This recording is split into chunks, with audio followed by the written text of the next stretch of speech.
Pawan Kalyan first time ఒక గజదొంగగా జానపద back drop లో హిస్టారికల్ జానర్ లో వచ్చింది హరిహర వీరమల్లు. క్రిష్ డైరెక్షన్ లో స్టార్ట్ అయ్యి జ్యోతి కృష్ణ కంప్లీట్ చేసిన ఇది. ఇక నిధి అగర్వాల్ స్క్రీన్ ప్రెజెన్స్ బాగుంది. తన క్యారెక్టర్ కి ఇచ్చిన ట్విస్ట్ కూడా చాలా బాగా వర్కౌట్ అయింది. Pawan Kalyan present political image ని మైండ్ లో ఉంచుకొని పెద్దగా కెమిస్ట్రీ వర్కౌట్ అయ్యే సీన్స్ ఏవి ఇరికించలేదు. తను పడిన 5 years స్ట్రగుల్స్ కి బెస్ట్ క్యారెక్టర్ దొరికిందనే చెప్పాలి. అలాగే ఔరంగజేబ్ గా Bobby Deol screen presence perfect గా సెట్ అయిపోయింది. తన ఫేస్ తోనే విలనిజాన్ని బాగా పండించాడు. కాకపోతే బాబీ డియోల్ పవన్ కళ్యాణ్ కాంబినేషన్ సీన్స్ మాత్రం ఏమీ లేవు.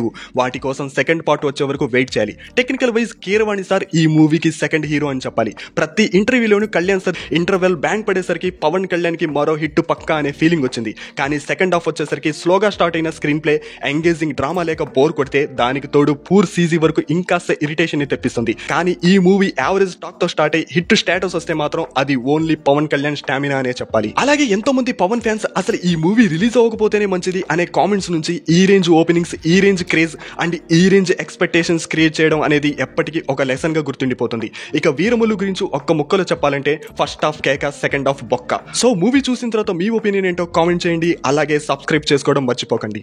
ఇప్పుడు దాకా మేకలను తినే పులిని చూస్తుంటారు, ఇప్పుడు పులుల్ని వేటాడే బెబ్బుల్ని చూస్తారు.